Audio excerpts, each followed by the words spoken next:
everyone, I'm Una, a host and Denver Public School student. Welcome to Nerd Necessities Network. I'm the other host, Bridget. I am also a Denver Public School student.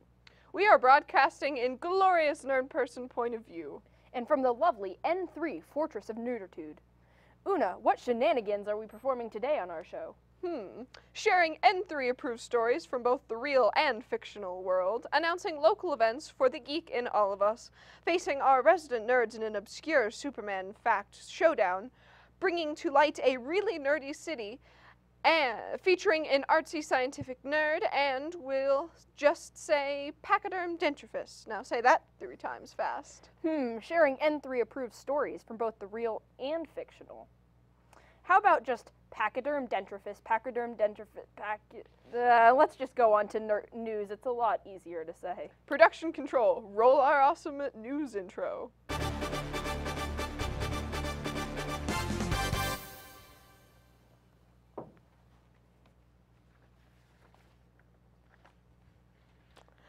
A new web series created, written, and directed by Alan Tudyk appeared at San Diego Comic-Con this year. Loosely based on Tudyk's own experiences in the world of conventions, the series follows sci-fi actor Ray Nerley.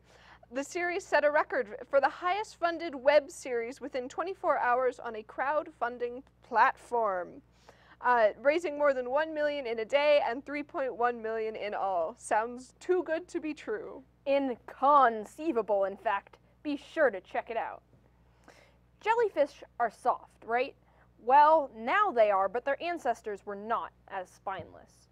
Researchers have found more than 3 dozen specimens of fossils, 520-million-year-old rocks in China, suggesting that the ancestors of comb jellies had tougher body parts as armor from predators. The shallow subtropical waters they called home were apparently rough neighborhoods.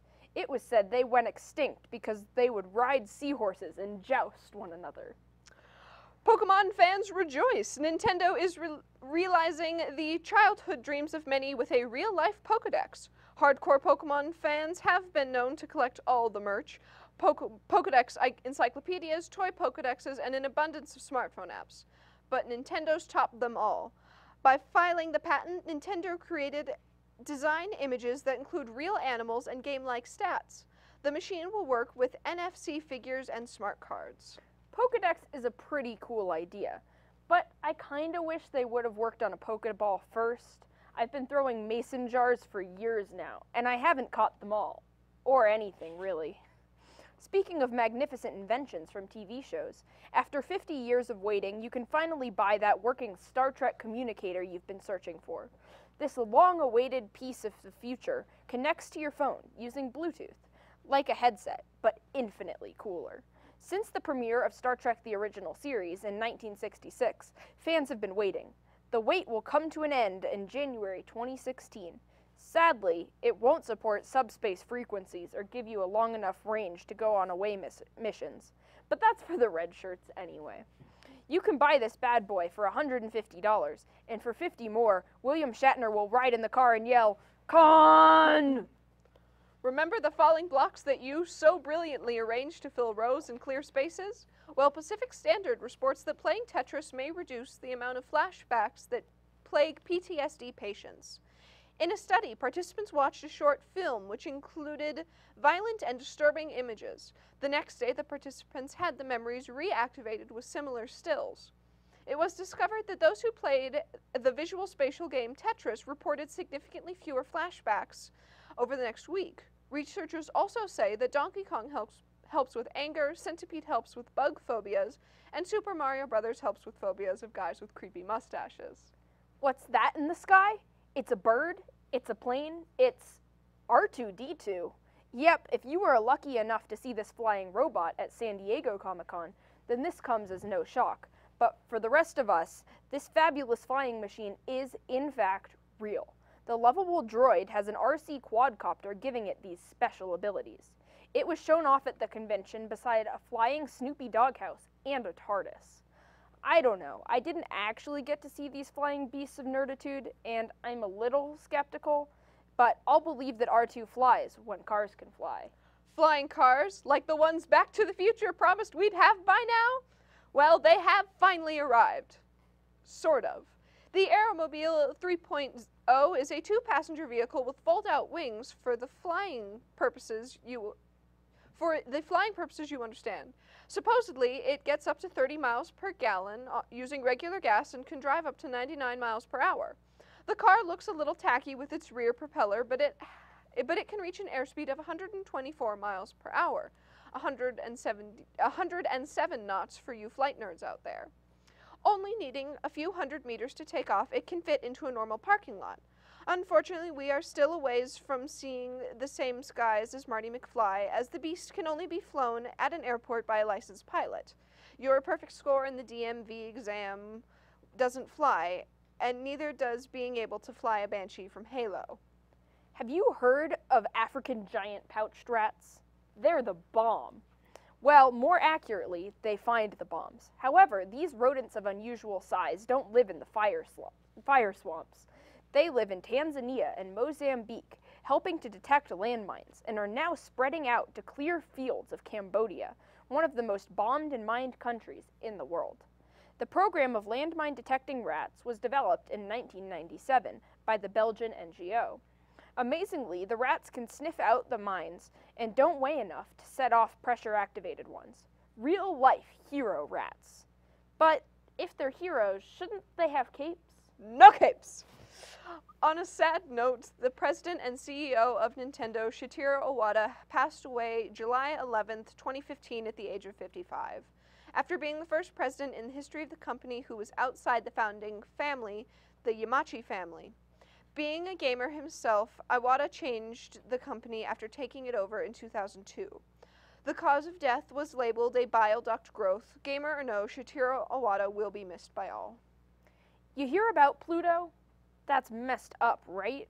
After Pluto was decommissioned from planethood, nobody thought it would be heard about much. That was changed this month when NASA's spacecraft New Horizon completed a rendezvous with our favorite non-planet. New Horizons made history by getting closer to Pluto than ever before and completing its flyby mission. The spacecraft was able to visit Pluto during the 22 hours it was on its own in space, while continuing to function properly and collect data. As said by investigator Alan Stern, this was one small step for New Horizons and one giant leap for mankind. As all the members of the nerd folk out there already know, San Diego Comic-Con has come and gone with much fuss and much excitement from all the nerds and geeks. We are sure it was spectacular, as always, and only wish we could have gone. With that, here are some fantastically nerdy events happening in Colorado. Production control, video.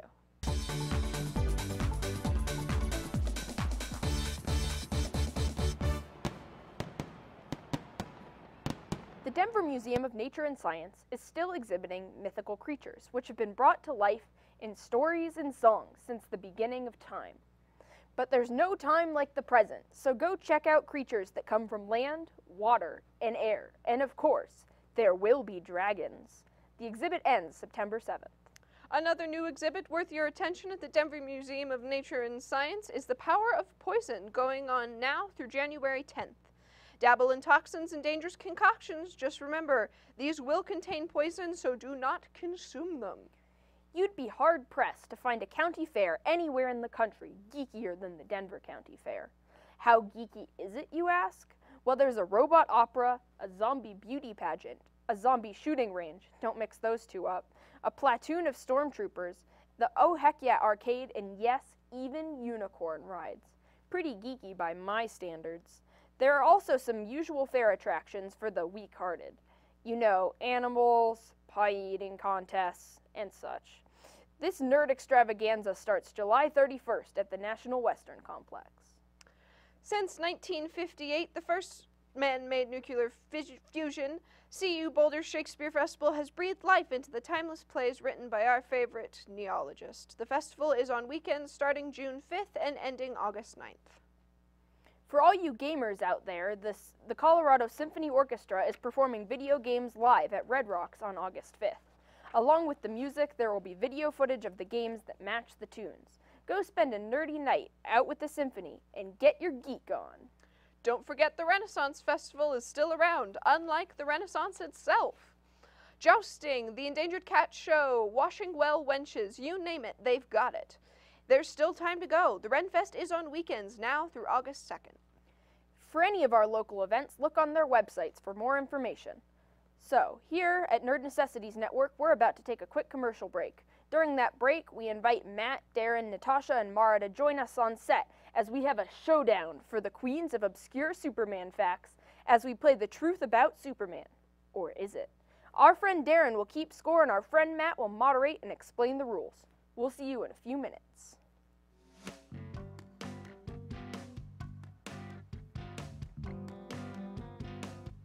So this is where the throttle body would go. This is the intake. My name is Dariana Gonzalez and I'm taking the automotive service program here at Emily Griffith. Not here too. I actually started being interested in cars when I was around 15. Saving didn't come.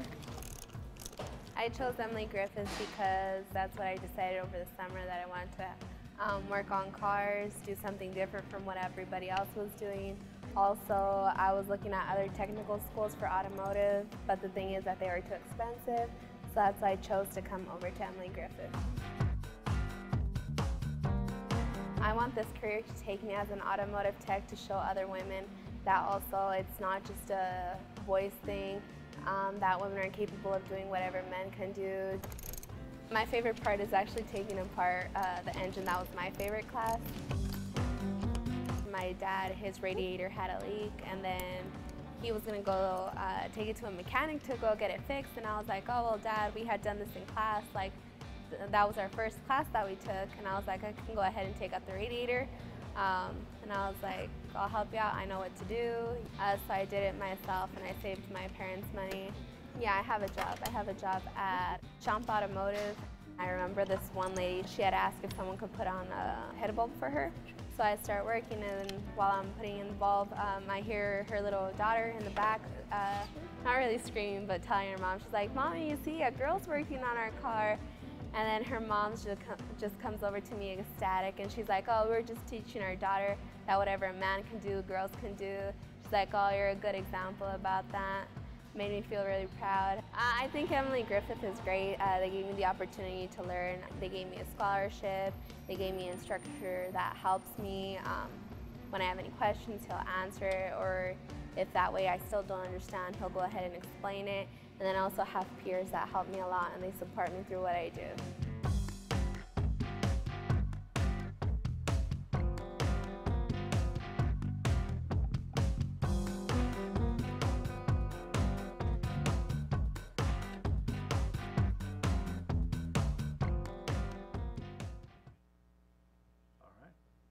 Welcome back to Nerd Necessities Network. Special guest, me. We're going to do the rules for the truth about Superman, or is it? True or false questions. I will moderate. Darren will keep score. We got our hosts, and we got our resident nerds. Questions are all true or false. You each get 1 point for each correct answer, but if you answer incorrectly, you lose a point. I could possibly give you a bonus point if you tell me information about why the answer is true or false. But hey, that's up to me. So, I think we should just jump right in. Okay. Ready? There's a city in America named Metropolis. True. True. Do you know where it is? No. No. It's in Illinois. Ah. Yeah. Metropolis, Illinois. That is a point for the nerds. Fight me, hosts. The official home of Superman, and proudly honors its favorite son with a 15-foot bronze statue. Wow. All right. 1-0. Superman has a social security number. True. True. Do you know what it is? No, but there's 9s in it. There are 9s in it, yes. 1966 issue of Action Comics, editor revealed that Clark Kent's social security number is 092096616. That number actually belonged to somebody that lives in New York. And thus, How cool would that be? You'd be like, yes, hello, I'm Superman. I am Clark Kent. I have Clark Kent's number. Okay. Nerds, 2-0. Clark Kent's middle name is James. False. It's Joseph. 2 points. Wow. Jeez. Josh is on fire. All right, host, come on now. Is that thing working? not hearing You know, your let's easy test button. I it. don't Let's think test it's yours. Make sure it's even on. That was easy. Yeah. Well. That was easy. See, You have to click hard. She's hitting it wait. so hard and quickly, To and it's not say even happening. Who gets Okay. it, apparently. Yeah. True or false? Clark Kent exists in the Marvel universe. True. True. He has been, like, he has interviewed Thor, I think. That's true. He has actually. Yeah, he's merely a mild-mannered reporter, just not Superman. Yeah, yeah. Whoa, crossover. Okay, Crossovers are fun. there we go. Crossovers are fun. All right. True or false? Superman failed his physical during World War II. That was easy. Hosts. True. True. Is correct. Do you know why? Well, he wasn't. He wears he wasn't alive glasses. during World War Wears II. glasses. Oh. No, Did no, he no. fake it till he made it? No, actually, he failed it because he inadvertently read an eye chart in the adjoining room with his X-ray vision. Whoops. Awesome. Whoops. Okay. All right. True or false? The Superman curse refers to a curse put on Superman by the Scarlet Witch. False. False. Scarlet Witch is part of Marvel. True, right? That's a crossover. Superman curse refers to a series of supposedly related coincidences. Oh yeah, because like almost all the actors that have played Superman have either like died or gotten really badly injured after playing Superman. Very true. Very true. Yeah. Just like the guys in the Spider-Man musical, apparently. Yeah, Oh, yeah. true. Turn off the dark. Apparently. Okay. That's not even the only Spider-Man musical, you guys. Oh, okay. Let's focus on the big guy here. All right, true or false? Superman gains his powers from all different colors of stars. That was easy. False. He only gains it from yellow light, That's right, yes. aka this light from our Because sun. red Solar stars energy are- from our sun. No Okay. other color or star besides yellow would give Superman his powers. Although I think red, like, totally messes him Red up, right? messes Well, them red up. takes Yeah. them away because Yeah. it's basically Red- the I know Kryptonian that sun. one. Right? Right? Okay. True or false? Does Superman have super hypnosis? That was easy. False. True! He has all sorts of powers, you guys. Does he all currently sorts have of it, powers. Or is it? I don't Oh, know. nobody knows. Probably explains his relationship with Wonder Woman, but that's all right. Oh. That's what it said on the card, actually. True or false? There was such a thing as a Superman mini-me. That was easy. True? True is right, yes. What is that? Didn't he like make tiny versions of himself That's one exactly time? it. Yes, he did. There's an extra point. Extra point for the nerds. Which he grew jealous of and tried to kill. The little guy did not fall for Superman's trick, but it ended up sacrificing itself to save Superman from a kryptonite meteorite. Wow. Okay.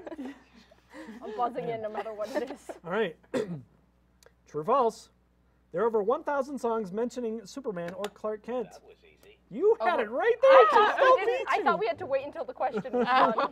I thought the question was done. The question technically was done. Yes, Tosh. Over 1,000? Over 1,000. False. False. Do you know about how many there are? Couple hundred? 584. All right. Wow.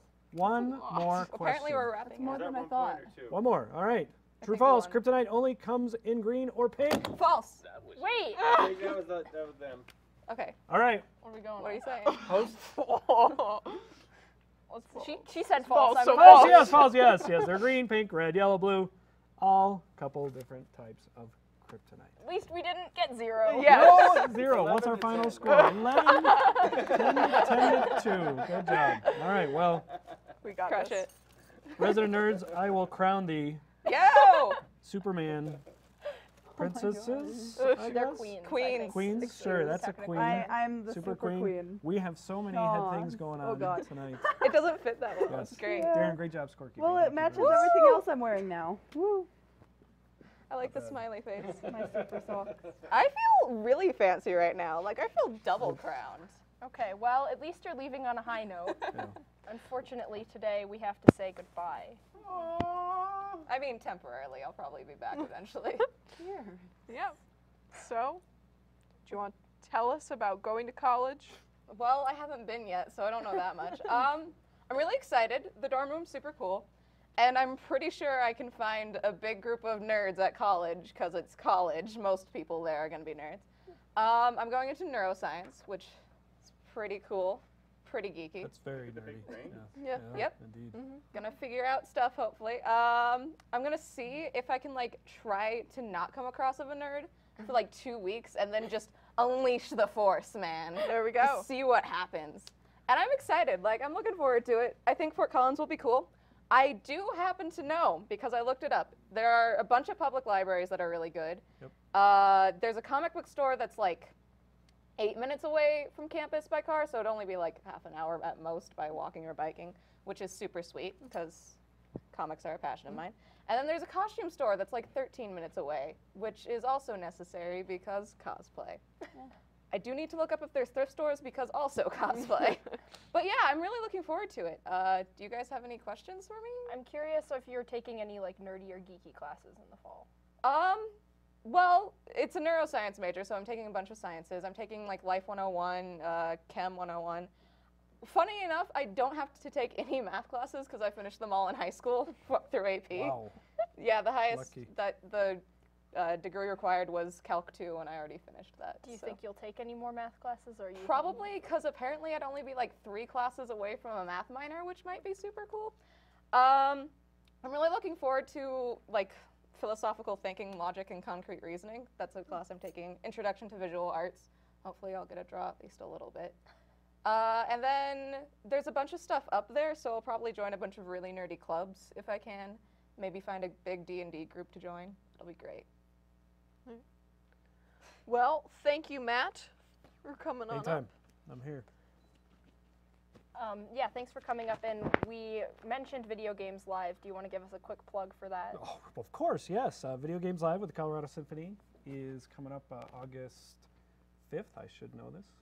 It's a Wednesday night. It's a few weeks, so it's Tommy Tallarico, who's done Video Games Live all over the country, all over the world. So he has live orchestras play video game music tuned in with a real high-def screen showing images from the video games. It's going to be pretty amazing. So, and I think you guys are going to be there. I think Nerd Necessities Network will be there in some fashion. There may be some. There may be some representation. Oh, yeah, that's right. Yeah, so we'll get that figured There we out. go. It's going to be good. As for college, I took a class called The Philosophy of Science Fiction. So there are classes like that. You probably have to seek them out. Yeah, I probably And this will. was 20 years ago. Oh, Yeah. wow. This was 20 years ago. But there's nerds in college, so you'll be in good I company think I'll be in good company. for sure. All right. Well, unfortunately, we are out of time, so roll commercial.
Guess we need that one. The other one's moved down here.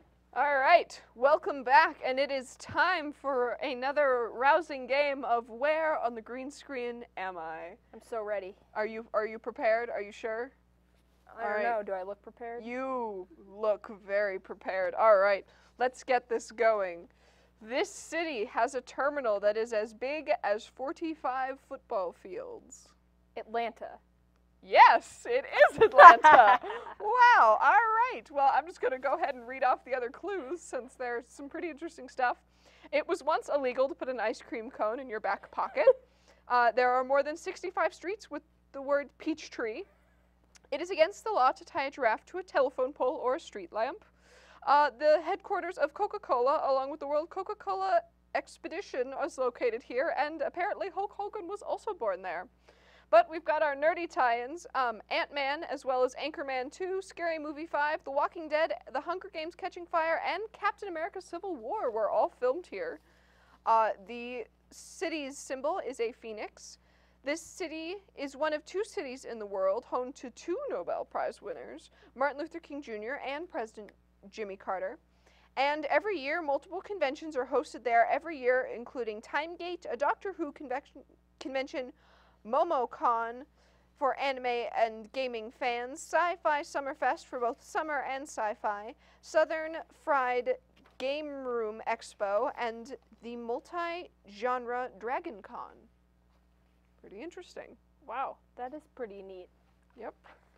I'm surprised I got that so quickly. I know, I am too. I would not have guessed that from any of those clues. I only knew it because I just did a camp and we were doing geography facts, and they said it's the biggest international airport, apparently. Well, then there you go. That's a handy piece of trivia to know. Would have never come in handy except for this very specific circumstance, but there you go. You never know. It's all that matters that it did come in handy.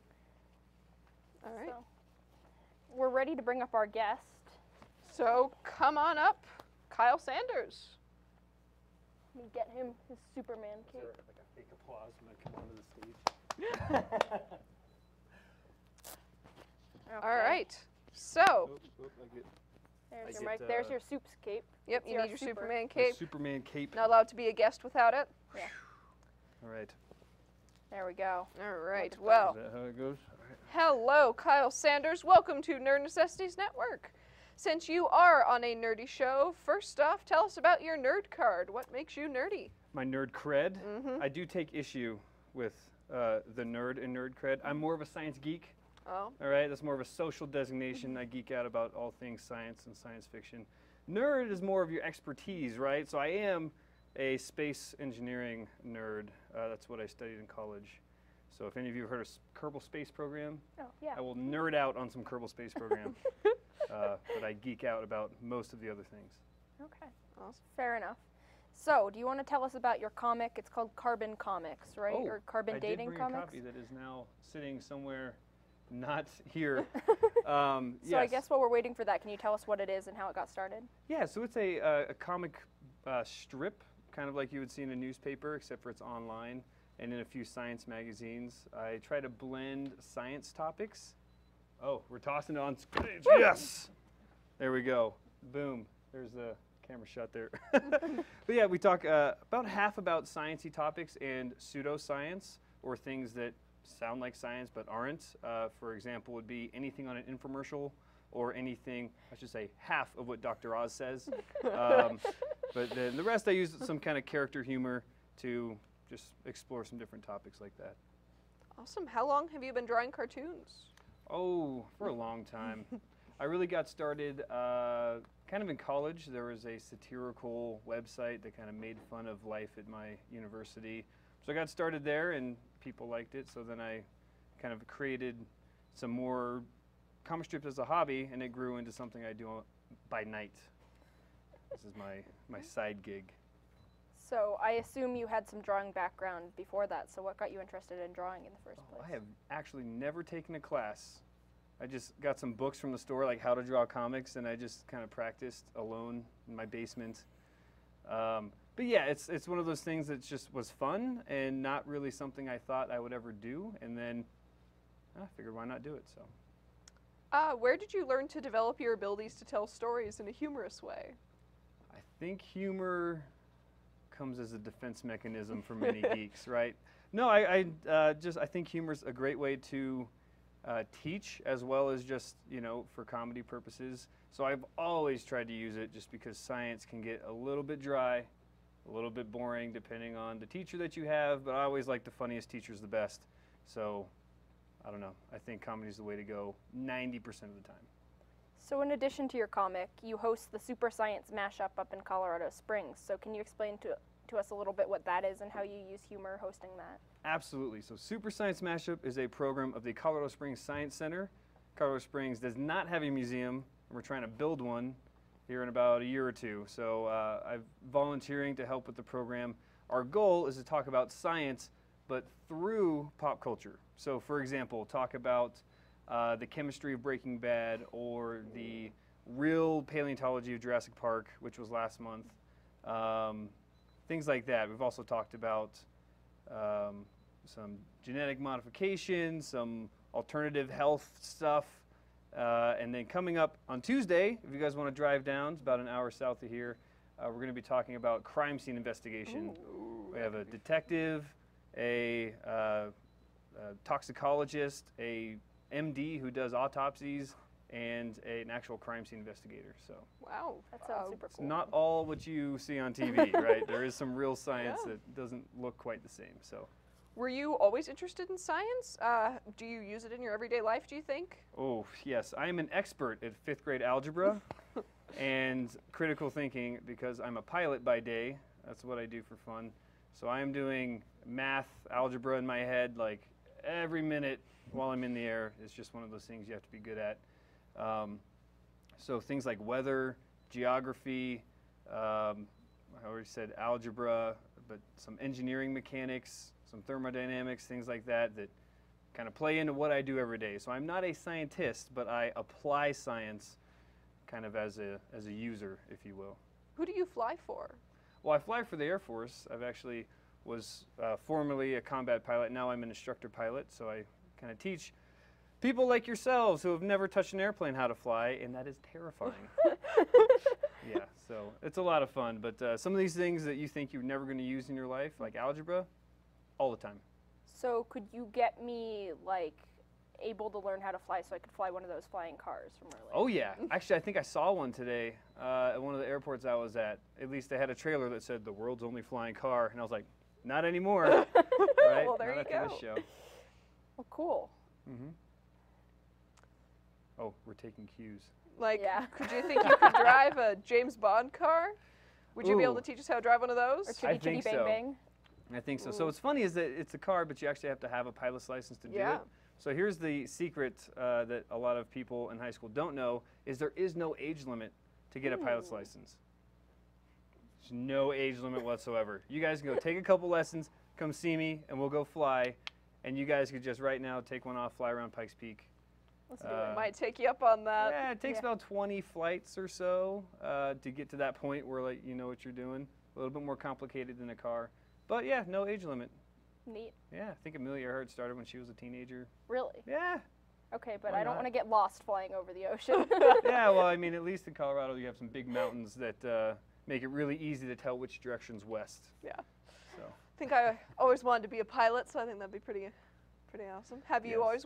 was that something you've always wanted to do? or- Oh, yeah. I mean, I went to college and it was one of like the options was either, you know, join the military doing a desk job or you can fly planes. And I was like, obviously, I'm going to take the coolest job. So that's why having a good background in science really helps because you never know what opportunities might pop up where that really comes in handy. So it happened to be something that I was good at and I really enjoyed doing it. And that kind of led to talking about science. I had a fourth grade friend of mine who did me for a show and tell, right? So I came to his class and started talking about here's how an airplane works. And that was really fun. So now I do Super Science Mashup just because it's fun. So obviously you fly real planes, but I see you've got the Yes. Millennium Falcon on your shirt. Yes, You couldn't this fly is that, what would I you? want to fly someday. That's what that is. So I'm an aviation nerd, right? But I geek out on some Star Wars. If you guys did Star Wars trivia, Star Wars trivia. it would have been no contest. Have you ever been to the Star Wars Day at the Air and Space Museum? Every day Yeah. is a Star Wars I mean, day. it's true. I'm just, come on. But yeah. The X-Wing. Yeah, no, I love Star Wars. Really looking forward to the new movie. Yeah, very exciting stuff. And also, Denver Comic Con. You guys mentioned San Diego, but just a few months ago, we had Denver Comic Con. Yeah. I hosted a panel about the real science and sci-fi. That's super cool. So I had a lot of fun talking about that. But also, they had a ton of Star Wars stuff going on. Well, cool. We've pretty enjoyed hearing about your flying, but Yeah. we brought you here to talk to us about some other kinds of science. So would you be Sure. willing to maybe talk us through a science demonstration? Oh yes, we're going to talk about why a little bit of science knowledge goes a very long way. And we're going to talk about chemicals and chemistry. Join us in the lab when we return from our commercial break. Mwah.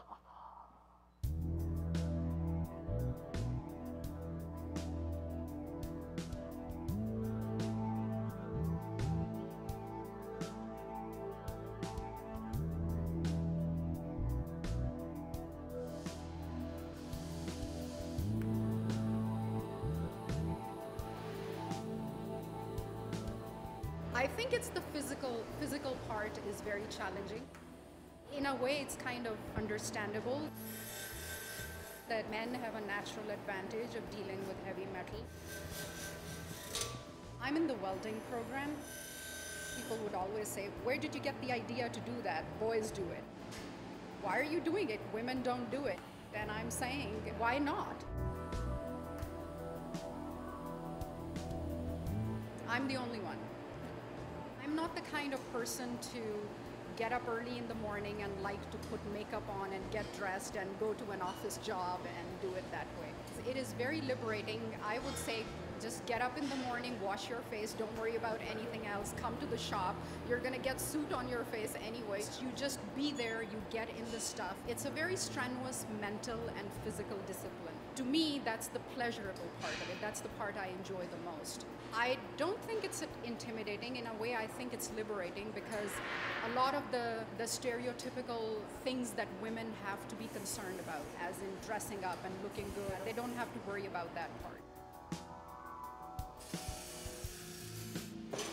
There is a certain finesse to welding that sort of related more with a woman than a man. In certain techniques, women probably have a certain advantage. There is a certain refinement in TIG welding because it's a very fine torch you're dealing with and the bead is very fine. It's literally like a dance. They both have a rhythm, they both involve a dexterity, and they both involve a certain type of mental tuning with your physical self. It is a very, very frustrating process. It makes you angry to the point where you really feel like hammering the crap out of things, and it's a good place to be because then you get to do that. I have developed a whole new level of respect for men who've built this world. Literally, it wouldn't have been possible if men were not welding. It's about time that more females should come and explore non-traditional professions.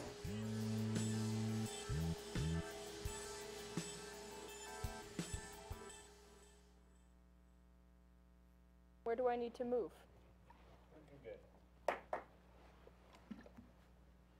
Science. You're really scuffed. I feel like a real scientist. Okay, what are we up to? I'm prepping the stage here. So we're talking a little bit about chemistry and why, as a consumer, right, you consume all sorts of things that are sciencey and technology-based. It's important to know a little bit about what they're actually selling you.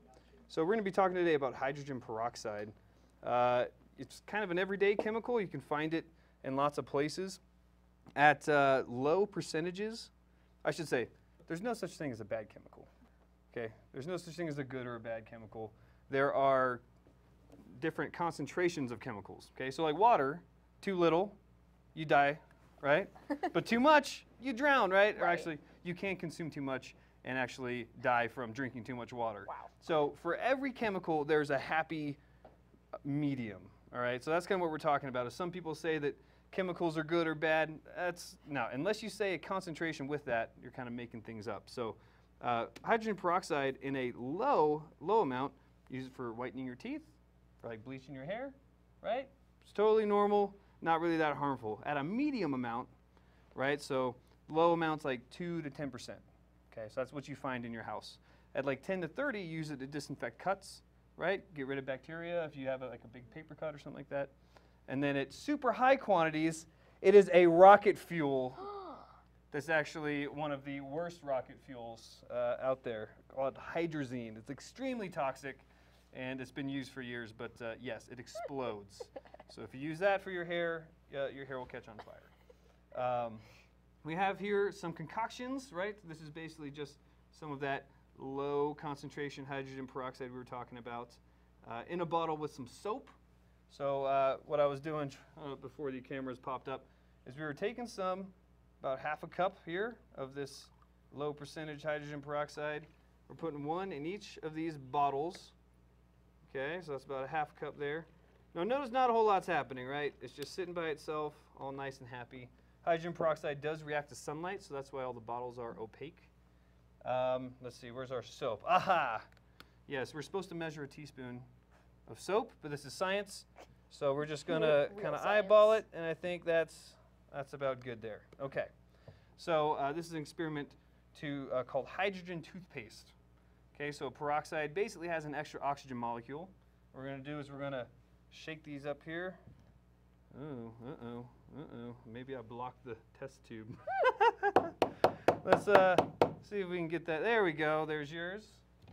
Okay, so we have what is yeast, essentially a little bacteria. He's sitting on top of some water in there, if I can break it free. So the yeast is mixed in with the water. There's yours. Thank you. Hydrogen peroxide, obviously when it bubbles on your skin for a paper cut, is kind of reacting to the bacteria.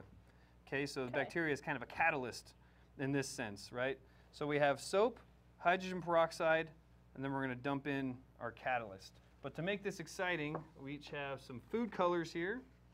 So I think you have one down there, if you want to grab that. Why don't you do, what's that, like a yellow? Yellow. I'll try a red here. And so Maybe just Una put, can make a color. yeah, so Yeah, just I'm throw gonna try some purple. Mix Throw us some purple. drops in there, and let's make sure it's nice and colorful, like 8 drops or so. There you go. With yellow, Go I feel ahead. like I might need a little bit more, right? Yeah, probably. More is always better in science. The more the Okay. merrier, right? And this is going to be really interesting because it's been sitting here for a little bit. We might have quite a reaction on our hands. Okay, you almost set? So we can do it 2 different ways, right? So I'm going to put that there. You guys have a steady hand? Sure. Okay, so let's unscrew these. On the count of 3, you two are just going to try to dump that into your bottle, and then I'll try to get mine right after you get yours. Ready? 1, 2, 3. Let's see what happens. Uh-oh, uh-oh. So this is called elephant toothpaste, because that's kind of what it looks like. It's a little Colgate for your rhinoceros friend down at the Delicious. zoo. But yeah, so this is basically the hydrogen peroxide reacting with the yeast that we dumped in there. It's causing the extra oxygen to bubble out, which is then being captured by all the soap suds. So this is our pachyderm dentif. I can't even say it once. Pachyderm dentrophy? Dentifrice. Dentifrice. There we go. Dentifrice? Dentifrice. Dentifrice. That Dentifrice. sounds, Pachyderm dentifrice. dentifrice. That sounds pretty There close we to go. accurate. There I we think. go. Yes. Science. Now I've got to ask, is it edible? Can I brush I my would teeth not with it? try it. I think that is a figurative toothpaste, not a literal toothpaste. But it should also say that this is also exothermic, so if you put your hand over it, you can feel some heat coming off of it, Oh, yes. right? So it's also creating the oxygen and the heat, and then the foam is just catching all of that. So not quite rocket fuel, but you multiply that by 1,000, Still cool. and that's what you get, right? That's shooting out of a rocket, and that's some of the first spaceships use that. Perfect. All right. Cool. Thank you.